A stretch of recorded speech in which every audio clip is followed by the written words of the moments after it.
You've got to be slightly insane to want to go inside an abandoned morgue. And if I wasn't insane before this, I know I am now.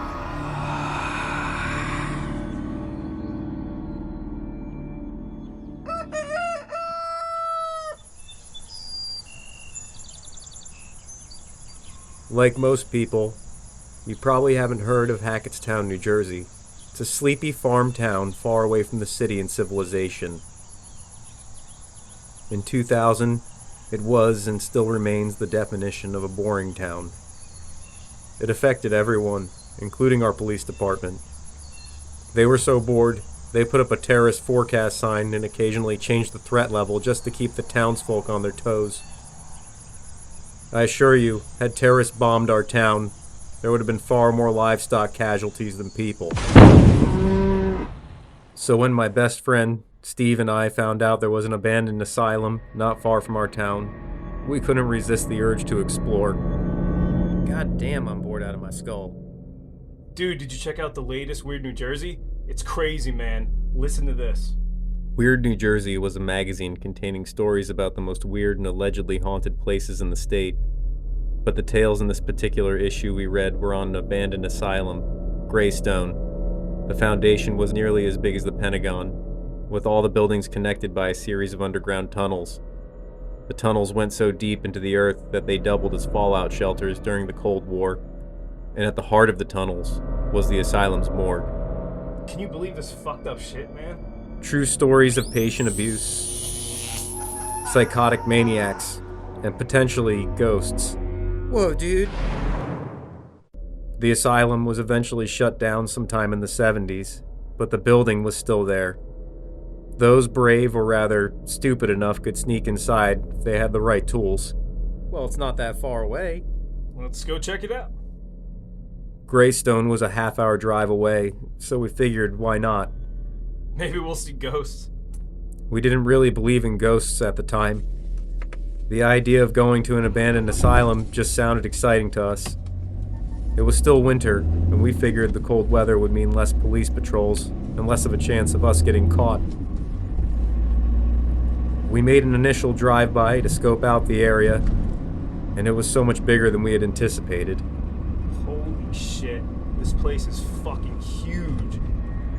Strange plumes of steam vented from the ground as if hellfire was smoldering underneath the building. Check out that steam coming from the ground. After taking a look around, we decided to park a short distance away and sneak around to the back of the building. Hey, let's play it safe and just hoof it. We grabbed our gear from the trunk of Steve's Corolla. 2 mag lights for dark rooms and flares just in case. A 35mm camera and a cheap digital camera to photograph our adventure. And lastly, a crowbar to ensure our entrance. Alright, I think we got everything. Let's go. On our approach, we spotted a deer. Its black eyes seemed to focus on us as we walked up to the building. Keep an eye out for patrols. Get down. Stay low. Walking through the woods, we saw the building through the trees. As we got closer, we noticed all the doors and windows were boarded up and grated. We had anticipated this obstacle. Alright, man. You ready? Using the crowbar, I tore a board from the ground level window, exposing a metal grate. With a bit more effort, I was able to pry the grate open, and it fell with a thud. Shit! We looked around, making sure nobody heard us. I think we're good. Let's move. I slipped inside the window, followed by Steve. Holy shit, man. We're in. Hell yeah, we did it! I put the crowbar down next to the open window, not wanting to lug it around. There was a mix of exhilaration and fear. The building was in terrible shape. Steve called his brother to let someone know where we were, just in case anything happened. But there was no signal. Fucking Verizon, man. Everywhere we want it, except here. Fuck it, man. We'll be alright. We just gotta be cautious. We decided to continue on without anyone knowing our whereabouts. Completely on our own and utterly ignorant of the danger. The first floor was dark because of the boarded windows. The walls were covered in cracked paint that peeled like dead skin hanging from a corpse. This place is fucking gnarly, man. We came across a children's ward. The mural on its wall was eerily intact. and a rusted tricycle was left behind. This must have been where they kept the psycho kids. In the hallway of the ward, a piano laid on its side. Is that a piano? Sure is. I dare you to play it. Not this shit again. Steve and I would constantly dare each other to do stupid things. It was a trademark of our friendship. The piano produced only dissonant and broken notes. Deciding to explore further, we exited the children's ward in search of the staircase to the second level. What the fuck happened to that thing? We spotted an old wheelchair that appeared burnt. The charred metal parts appeared to have a skeletal look to them in the dark. It looks like someone set it on fire. It looks cool though. Dude, I think I found the staircase. The stairway was illuminated from a roof skylight. As we ascended to the second floor, we realized it was just as much of a maze as the first floor, and not in much better shape. Well, at least there's more light up here. I think this floor is the hospital level. We weren't expecting all the medical supplies that were left behind. Can you believe all the equipment is still here? It's wild they would just leave all this stuff behind. What do you suppose that's used for? We weren't entirely sure, but we suspected some of the equipment may have been used for various treatments, such as electroshock therapy or lobotomies. Dare you to try some of this stuff out? No, I'm good. You? No, I'm good. As we continued to explore, we came by an open elevator shaft. Peering over the edge, you could see the fallen elevator resting on the first floor. Dude, check this out. Holy shit, that's cool. We opened a door next to the elevator that revealed a service ladder to the upper level. Dude, I think we can get to the top level. It seemed like it was in good shape. We figured it would be a good vantage point for pictures. The room at the top was like a bird's nest, revealing most of the asylum grounds. Whoa, what a view. Man, you really get a sense of the building layout up here. From the top looking outdoors, it was easy to forget we were navigating a hellscape indoors. Exploring the rest of the top floor, we found a working wheelchair. Dude, I dare you. Ooh, I'll take that dare. I sat down in the wheelchair, then I started riding around the top floor with it, attempting to pull a few wheelies. Yeah, dude, that was awesome. I rode the wheelchair down the hallway, and that's when we saw the main stairwell. Dude, I think that stairwell goes down to the tunnels. The spiral stairs contained an eerie black hole at its center. It looked like an eye, gazing into us as we looked upon it. Well, only one way to find out what's down there. Let's go. Leaving the wheelchair behind, we turned our flashlights on and started our descent into the foreboding dark abyss. Do you feel that? It became increasingly colder as we traveled down the stairs, and the air turned stale. Dude, it's fucking freezing down here. You ain't kidding. When we made it to the tunnel entrance at the bottom of the stairs, we saw the pipes in the ceiling had fallen from their brackets and hung like spears from above. Oh shit, watch yourself. We proceeded with caution. As we wandered down the tunnel, we found an open door to a storage room. Hold up, I want to see what's in here. Inside the room, we discovered boxes of files. Curious, we began to sift through the various boxes until we found it. The patient records. Holy shit, look at this. Jackpot. The details were worse than we had imagined. We found instances of violent patients who attacked orderlies. One patient managed to kill a doctor just by kicking him in the chest. Can you believe this? It's so insane. Fuck it, dude. I'm taking this file. Treating it as if it were some kind of macabre trophy, I stuffed it into my jacket. Let's see what else we got down here. Hell yeah, let's go. We exited the room and continued deeper into the tunnels, looking for our final objective, the morgue. That's crazy you took that shit, dude. It's proof, man. It's proof we had the balls to come here. And just as I had finished boasting, our flashlights began to flicker. Oh, what the fuck is wrong with the lights? The mag lights had a supposed runtime of 13 hours with new batteries. There was no way they could both be dying this soon. Bro, you said these were new fucking batteries. They were new. You saw me change them. Panic set in as the lights slowly faded. The tunnel hall enveloped us in its pitch black jaws. I began to experience vertigo, and it felt as if the room was spinning. Fuck, this is not good, dude. I know that, Dan. Just shut up and let's think. I fumbled around my jacket pocket for a lighter. Finally feeling it clutched in my fingers, I struck it lit. But a sudden gust blew out the flame. Fuck, that's just fucking great, man. Wait, I got it. At that moment, Steve remembered we had packed flares. Placing it into the middle of the room, it filled the tunnel with a bright and radiant light. Oh, thank God. Good thinking, dude. I have my moments. As the room illuminated, we saw something strange.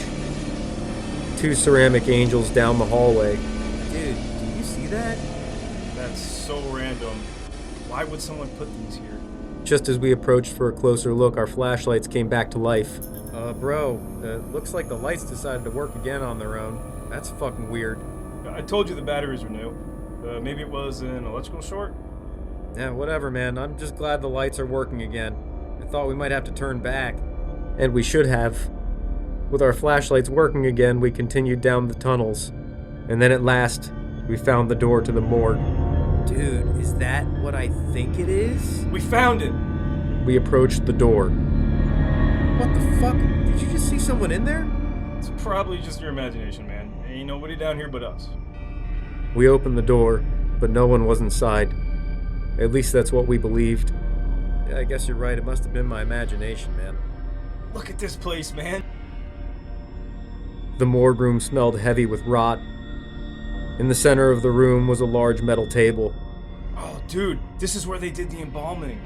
And on the wall were several corpse cabinets. Sick! Check out the morgue cabinets. The metallic surface of the corpse cabinets shined in the light as if someone kept the metal polished through the years. Dude, they look like they're in good condition compared to the rest of this place. I fucking dare you to lay in one, bro. I don't think you got the balls. I knew I should have resisted this time, but I couldn't. Fuck you, dude. Fine, I'll do it. If you go first, that is. Deal. Alright, push me in. Steve laid on the metal slab, and I pushed him in. Damn, it's really tight in here, man. Dude, hold up. I gotta get a picture of this. The ghoulish image was perfect, and Steve appeared like a corpse. Alright, pull me out. I pulled the metal slab out from the cabinet, and Steve proceeded to dust himself off. Alright, your turn now, dude. Fuck it. Alright, man, let's do it. I couldn't back down now. Handing Steve my flashlight, I laid on the table with the camera in my hands ready to take pictures of the interior. The wheels creaked as Steve pushed the table into the narrow space of the cabinet. In you go. Rest in peace, bro. Hold up, dude. Don't close the fucking door! Before I could get the words out, the door had slammed shut, and the darkness enveloped me instantly. Funny fucking joke, man. Can you please open the cabinet now? I thought Steve was pulling a prank, trying to see if he could scare me. I yelled out, "Open the door!" But only heard muffled noises from the other side.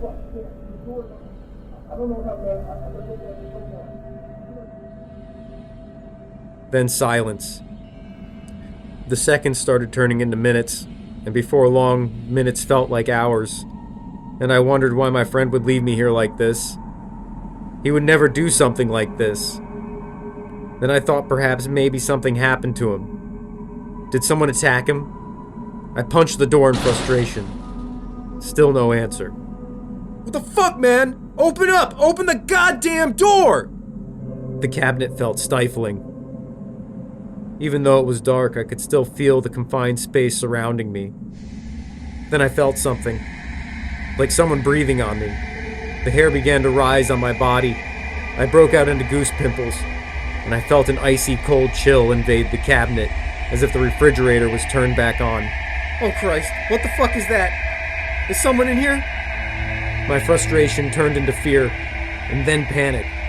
My breathing became more and more labored, and I could hear my own heartbeat racing. Fuck, get it together. It's all in my head, and no one is in here. Just one of Steve's stupid fucking pranks.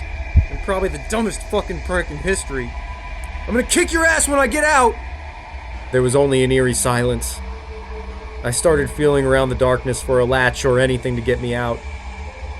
Then the thought occurred to me. The camera could at least make a bright enough flash to illuminate the metal cabinet. Maybe I could find a way out. Okay, I feel the power button. I let out a small sigh of relief as I heard the camera turn on.